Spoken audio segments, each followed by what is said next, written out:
अस्सलाम वालेकुम। ये नायाब dry fruit royal shopping plaza Karkhano market Peshawar है और ये रहा नायाब अखरोट। ये हाथ से नहीं टूटता, दान से नहीं टूटता, पत्थर से नहीं टूटता, काफी मजबूत है और इनके साथ एक स्पेशल चाबी आती है और ये स्पेशल चाबियों के साथ टूट जाता है।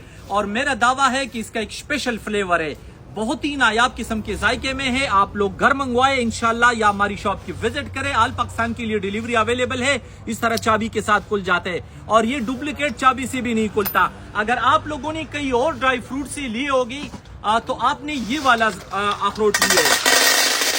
अच्छा, इसमें क्या फर्क है? इसके फ्लेवर में बहुत ज्यादा फर्क है। ये बाहर से हम खुद इंपोर्ट करते हैं। पूरा मुल्क में जो अखरोट लोग ला रहे हैं वो आम अखरोट है। आम का जायका इतना अच्छा नहीं होता, इसमें एक अपना फ्लेवर है। जब आप लोग ट्राई कर लोगे तो आप लोग खुद कहोगे कि नायाब ड्राई फ्रूट के टोटल फ्रूट ही नायाब है। बहुत शुक्रिया आप लोगों की, बहुत मेहरबानी।